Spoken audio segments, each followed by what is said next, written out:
नमस्कार आमी अनामिका आमार आरेकटी नतून ब्लगे आपनादेर स्वागत जानाई। आजकेर ब्लगटा अनेक पुरानो ब्लग। आगेर बछर क्रिसमासे सकाल सकाल ऋषिटा उठे गेছে किन्तु रिकटार एखोनो घुम भाঙছে ना। ओके बोलते हबे जे सैंटा ओके गिफ्ट दिये गेছে तबे गिये उठबे। आर एके देखुन सम्माने ओई ढाकाटाके उठाবার चेष्टा। मेरी क्रिसमास उठो उठो सैंटा किछु गिफ्ट दिয়েছে नाकि? ছেলেটা গোটা বিছানা তোড়পাড় করে খুঁজে যাচ্ছে যে স্যান্টা ওর গিফটটা কোথায় রেখে দিয়ে গেল। ফাইনালি পেলো না, তো আবার স্যান্টাকে ডেকে এনে খোঁজা করাতে হতো। আর এইটি হলো ঋষি বাবার গিফট, কিচেনের হোলটা দিয়ে। কালকে রিক বলেছে যে কিচেনের হোলটা দিয়ে স্যান্টা আসবে, তারপরে বলছে যে স্যান্টা তো এত মোটা ঢুকবে কোথা দিয়ে। সেই জন্য আমরা দরজাটা আজকে খুলেই রেখেছিলাম রাতে। স্যান্টা রাতে এসে দেখলো অত সুন্দর রিক ক্রিসমাস ট্রি বানিয়েছে, অত কার্ড বানিয়েছে, অত কিছু করেছে। শরিকের জন্য একটু বড় গিফট, ছোট বাবা গুলো দিচ্ছে, ও একটু ছোট আছে, ও কত খেলবে, সেই জন্য ওর জন্য একটু ছোট গিফট। আর ঋষির এইসবে কোনো ইন্টারেস্ট নেই। ওর হাতে এখন যেটাই আসুক সেটা যদি ও মুখে নিতে পারে তবেই সে খুশি। মাঝরাতে এসে স্যান্টা রিককে যা গিফট দিয়েছে সেটা দেখে রিক অনেক খুশি। স্যান্টা ওকে দিয়েছে একটা কালার প্যালেট, ওয়াটার কালার আর কিছু ব্রাশ। রিক ড্রয়িং করতে অনেক ভালোবাসে, তাই স্যান্টা ওকে এই কালার বক্সটা দিয়েছে। ঋষিকেও একটা গিফট দিয়েছে, সেটা এখনও খোলা হয়নি, খুলতে বলছি দাঁড়ান। এই যে এখন খোলা হবে ঋষির গিফটটা। আর ঋষি পেলো একটা ট্রেন গাড়ি, আর পেতে না পেতেই সেটাকে জানার আর বোঝার জন্য। তবে এখন আমাকে বিছানাটা ছাড়তে হবে, আজকে আবার বিজাপুর যাওয়ার আছে। রিক শোকেসে ওর যে গিফটগুলো পেয়েছে সেগুলোকে রেখে দিচ্ছে, ঋষির গিফটটাকেও রেখে দিচ্ছে, যাতে একটু শোকেসটা ভরা ভরা লাগে আর সুন্দর লাগে দেখতে। চলে এসেছি কিচেনে। আজকে ব্রেকফাস্টে একটু জ্যাম ব্রেড করবো। 3টে ডিম বয়েল করতে দিয়েছি, সেই বয়েল ডিম আছে। আর গতকাল বাড়িতেই একটা কেক বানিয়েছিলাম, ক্রিসমাসে যে ফ্রুট কেক হয় সেই ফ্রুট কেক বানিয়েছিলাম, সেটা আজকে ব্রেকফাস্টে কাটা হবে। তবে এই বাড়িতে বানানো ফ্রুট কেকগুলোকে যদি একদিন পরে খাওয়া হয় তবে তার স্বাদ কিন্তু বেশি পাওয়া যায়। এখন কেক কাটতে বসেছে এই 3 মহাশয়। ছুরি দেখেছেন? কাটারি, এটা ছুরি নয়, সেইটা দিয়ে এখন কেক কাটছে। তবে এই কেকটাকে কাটার জন্য যদি আর 4-5 জনকে জোগাড় করে নিয়ে আসতে পারতাম তাহলে মনে হয় কেকটা আরও জলদি কাটা হতো। তখন ধরে কেটেই যাচ্ছে, ছুরি ঢুকিয়েই যাচ্ছে। আরে বাবা ছাড়, আমাকে কাটতে দে, নাই তো আজকে আর বিজাপুর যেতে হবে না আমাদেরকে। ফাইনালি কেক কাটা শেষ হলো, আর এখন চলছে কেক খাওয়ানো। আর দেরি না করে এরই সাথে আমরা ব্রেকফাস্টের জন্য বসে যাব। আজকের ব্রেকফাস্টে রয়েছে জ্যাম ব্রেড, একটা করে ডিম, আর এই যে একটু আগে কেকটা কাটলাম সেই কেক। তবে কেকটা যেমন সুন্দর দেখতে তেমনি খেতে হয়েছে। বাড়িতে বানানো কেক যে এতটা টেস্টি হয় আমি আগে জানতাম না। বিজাপুর যাওয়ার জন্য আমরা সবাই এখন রেডি। রিক আর ঋষি আগেই রেডি হয়ে গেছে, আমিও রেডি, ঘরে শুধু তালাটা লাগিয়ে যেতে বাকি। এখন বেরিয়ে গেছি আমরা বিজাপুরের জন্য। তবে এই সময়টা এখানে আখ কাটার সময়, বাড়ি থেকে বেরোলেই ট্রাক ভর্তি আখ দেখতে পাই আমরা। আর এখন যেটা পেরিয়ে যাচ্ছে এটা হলো একটা বাজরার ক্ষেত। এখানে ক্ষেতগুলোর সাইজ কিন্তু অনেক বড় থাকে। তবে ডিসেম্বর মাস হলো তো কী হলো, বাইরে এখানে প্রচণ্ড রোদ আর সেরকম গরম। ঘরের ভিতরে খুব একটা গরম বুঝতে পারি না, কিন্তু এখানে বাইরে প্রচণ্ড গরম এই ডিসেম্বর মাসেও। তবে আমার জীবনে এটা প্রথম শীতকাল যেখানে আমি সোয়েটার টুপি না পরেই বাইরে বেরোতে পেরেছি। এর আগে আমরা যতগুলো স্টেটে ছিলাম কম বেশি ঠান্ডা সব জায়গাতেই ছিল, কিন্তু কর্ণাটকে এসে দেখি একদমই ঠান্ডা নেই। রাস্তায় যেতে যেতে একটা বড় ড্যাম দেখতে পেলাম। এর উপর দিয়ে যখন যাচ্ছি এমন মনে হচ্ছে কোনো সমুদ্রের উপর দিয়ে পেরোচ্ছি, এত জল, আর যত দূর তাকাচ্ছি শুধু জলই দেখতে পাচ্ছি। পেলাম কিছু উইন্ডমিলকে দেখতে। দূরের থেকে ক্ষেতের মাঝখানে এই এক লাইনে দাঁড় করানো উইন্ডমিলগুলোকে দেখতে ব্যাপক লাগে। বাগলকোট থেকে বিজাপুর যেতে প্রায় 2 ঘন্টা মতো সময় লাগে, একটু পরে পৌঁছে যাব। পৌঁছে গেছি আমরা বিজাপুর। আর ওই দেখুন গোল গম্বুজ, এত দূর থেকে যে গোল গম্বুজ দেখা যায় সেটা আমি আগে জানতাম না। গোল গম্বুজ দেখতে যাওয়ার আগে দুপুরের লাঞ্চটা আমরা সেরে নিলাম। এই গোল গম্বুজের অপোজিটে একটা ছোট্ট হোটেল আছে, সেখানে বসে আমরা এখন দুপুরের লাঞ্চ করছি। এখন প্রায় দুপুর 2টো বাজতে যায়। এখন লাঞ্চটা যদি না করি আবার রয়ে যাবে এটা। এই লাঞ্চে আছে এরকম একটা কিছু শাক দিয়েছে কাঁচা কাঁচা, এগুলো মনে হয় মেথি শাক, আর রুটি ভাত, তার সাথে একটু পেঁয়াজ কাটা, আচার আছে। এদের মুগ ডালের একটা সবজি করে, সেই মুগ ডালের সবজি, আর এটা একটা মিষ্টি, তার সাথে রয়েছে সাম্বার আর দই। রিক তবে এই সাউথ ইন্ডিয়ান খাবারগুলোকে কীভাবে খেতে হয় স্কুলের কান্নার বাচ্চাগুলো থেকে ভালোই শিখেছে। এই দেখুন একটু দই নিয়েছে, আর এখানে একটা লঙ্কার গুঁড়ো টাইপের একটা মশলা দিয়েছে, সেটাতে ওই দইটাকে দিল, তারপর রুটির সঙ্গে সেটাকে খাচ্ছে। আমি বলছি তোকে ঝাল লাগছে না? ও বলছে না, দারুণ লাগছে। গাড়িকে পার্কিংয়ে রেখেই ঢুকে পড়েছি আমরা এখন গোল গম্বুজ দেখার জন্য। বাইরে তবে প্রচণ্ড রোদ, বেশিক্ষণ এই বাইরেটায় থাকা যাবে না। ঋষিও আছে, সেও আবার রোদে বেশিক্ষণ থাকতে পারবে না। ওই সামনে দেখুন টিকিট কাউন্টার, ওখানে গিয়ে টিকিট কেটে তারপরে ঢুকতে হবে। এন্ট্রি গেটে ঢোকার পরই দেখি পাশে একটা অপূর্ব সুন্দর গার্ডেন। এতটাই ব্যাপক লাগছে এই গার্ডেনটা দেখতে। বেশ বড় বড় গাছ আছে মাঝখানে এর, আর তার ফাঁক দিয়ে সূর্যের আলো ঢুকছে, অপূর্ব সুন্দর লাগছে। আর পাশেই রয়েছে একটা মিউজিয়াম। গোল গম্বুজটা এই মিউজিয়ামের পেছনে আছে। দূর থেকে দেখলে মনে হচ্ছে মিউজিয়ামটার ওপরই গোল গম্বুজটা, কিন্তু তা নয়, এটা একটা মিউজিয়াম আর গোল গম্বুজ তার পরে আছে। আগে আমরা এই মিউজিয়ামটাতে ঢুকবো। মিউজিয়ামটার কাছে যেতেই দেখি বেশ বড় বড় 3টে লোহার তোপ রাখা আছে, কিন্তু এই এত মস্ত বড় বড় ভারী লোহার তোপগুলোকে উঠাতো কী করে রে ভাই? পাশে দেখছি 3টে শিকলও দেওয়া আছে, মনে হয় এগুলোকে ধরে ধরে উঠাতো।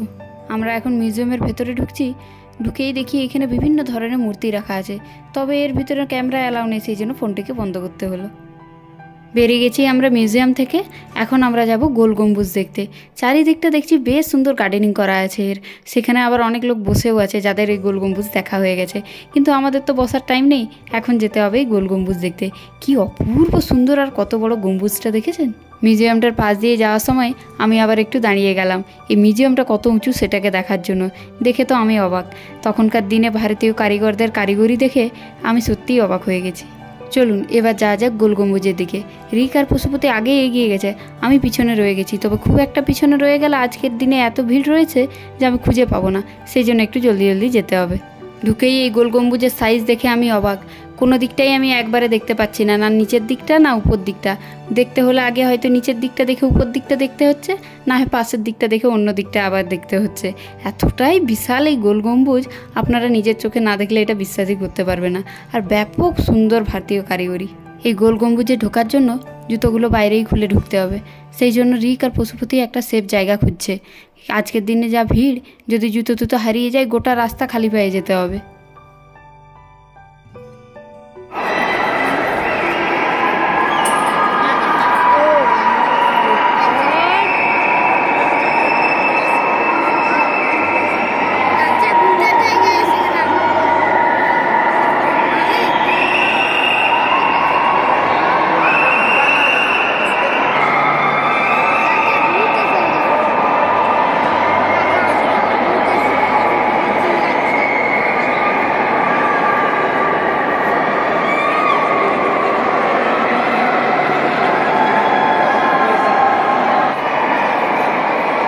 কি আছে রে?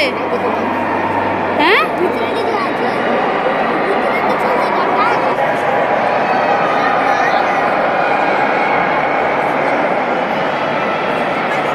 এই লম্বা লাইন দিয়ে আমাদেরকে যেতে হবে এখন উপরের দিকে। আপনারা এই যে এতক্ষণ ধরে ভূতের যে আওয়াজগুলো শুনলেন, সেই ভূতগুলো এখন নিচের দিকে নেই, উপরের দিকে আছে। এই আওয়াজগুলো সব উপরের দিকে, সেই জন্য লাইন দিয়ে আমরা এখন যাচ্ছি উপরের দিকে। আর যেই সিঁড়িতে ওঠার পরেই, মানে সিঁড়িটা যখন শেষ হয়ে যায়, এরকম একটু একটু করে খালি জায়গা দেওয়া হচ্ছে, একটু শ্বাস নিতে পারি যাতে, যাতে এখানে কয়েকটা বসারও জায়গা ছিল সেখানে যাতে একটু বসতে পারি। দিয়ে আবার কিছুটা সিঁড়ি এরকম একদম সরু সরু সিঁড়ি, সেই সিঁড়ি পেরিয়ে আবার এরকম একটা খোলা জায়গা। এইভাবে আপনাদেরকে প্রায় 5-6 তলা পর্যন্ত উঠিয়ে দিবে। যত উপরের দিকে যাচ্ছি তত ভয় লাগছে, কেন কি আগে আমি জানতামই না যে যাওয়ার রাস্তাটা এতটা সরু।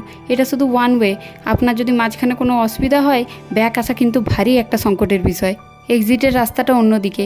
এই গলিগুলো এতটাই সরু যে শুধুমাত্র একজনই এর মধ্যে দিয়ে যেতে পারবে। ঋষিটাকে নিয়ে আমাকে একটু ভয় লেগেছে এখন। কী যে হবে যদি মাঝখানে কান্নাকাটি করে ভগবানই জানে।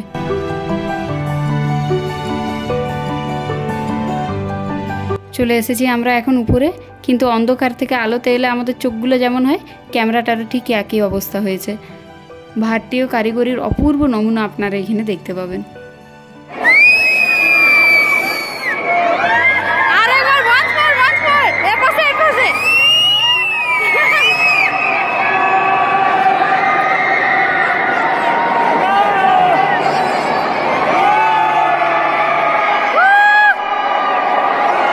এই গোল গম্বুজের এই জায়গাটা থেকে নাকি ম্যাগনেট আছে, তাই সবাই একটা কয়েন নিয়ে এখানে চিপকাচ্ছে।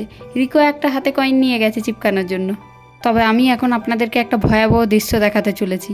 এই দেখুন কত উঁচুতে আছি, আর এই যে চারদিকে ঘেরটা দেওয়া আছে এটা খুব একটা হাইট নেই, সেই জন্য আমাকে প্রচণ্ড ভয় লাগছে।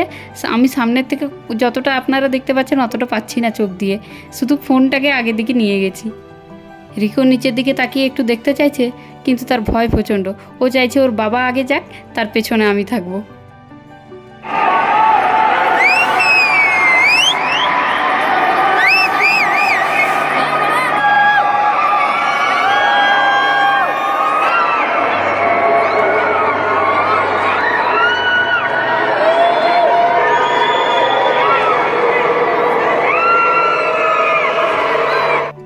ভেতর থেকে আমরা এখন বেরিয়ে এলাম।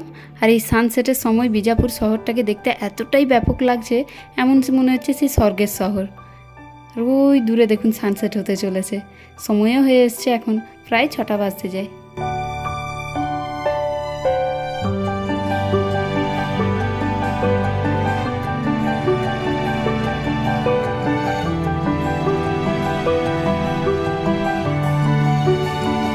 বেরিয়ে এলাম আমরা এখন গোল গম্বুজের ভেতর থেকে।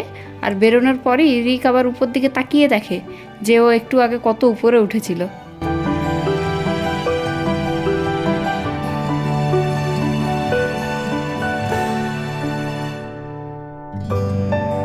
বেরিয়ে গেছি আমরা বিজাপুর থেকে। বাগলকোট পৌঁছাতে প্রায় 2 ঘন্টা মতো সময় লাগবে। বাগলকোট ঢোকার পরে রাস্তায় দেখি একটা চার্চকে খুব সুন্দর করে সাজিয়েছে, আর অনেক লোকজন যাওয়া আসা করছে, তাই গাড়ি দাঁড় করিয়ে আমরাও একবার ঢুকলাম। কি অপূর্ব সুন্দর দেখতে লাগছে এই চার্চটা। ভেতরে আবার বিভিন্ন ধরনের খাবারের স্টল আছে, কেউ যদি চায় সেখান থেকে খাবার কিনে খেতে পারে। আশেপাশের গাছপালা থেকে শুরু করে প্রত্যেকটা জিনিসকে রং বেরঙের লাইট দিয়ে এতটাই ব্যাপকভাবে সাজানো হয়েছে, দেখে মনে হচ্ছে লাইটের মেলা বসেছে। চলুন গিয়ে ভেতরটাকে দেখে আসি। কোনোদিনও চার্চে ঢুকিনি, তাই ভেতরে কী কী নিয়মকানুন হয় সেসব কিছু জানা নেই। সবাই দেখছি একটা করে ক্যান্ডেল নিয়ে এসে জ্বালাচ্ছে, আমরাও নিয়ে এলে হয়তো ভালো হতো। চার্চের ভেতরটা বিভিন্ন ধরনের লাইট দিয়ে চারিদিকে সাজানো আছে, কোনো কোনা বাকি নেই। এইটা উপরটাও দেখতে কি সুন্দর লাগছে দেখুন।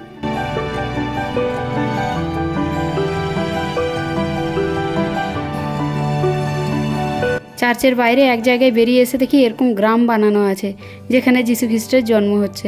একটা গ্রাম্য পরিবেশে ধানক্ষেত থেকে শুরু করে যা যা থাকে অবিকল সেরকম প্রত্যেকটা জিনিস এখানে তুলে ধরা হয়েছে। এরপর তবে এখান থেকে বেরোতে হবে। যাওয়ার আগে একটু বিরিয়ানি নিয়ে নিয়েছিলাম। আজকের ভিডিওটা তাহলে এই পর্যন্তই থাক। ভিডিওটি ভালো লেগে থাকলে লাইক করবেন, শেয়ার করবেন, কমেন্ট করবেন, সাবস্ক্রাইব করবেন। ভালো থাকবেন, সুস্থ থাকবেন। ভিডিওটি দেখার জন্য ধন্যবাদ।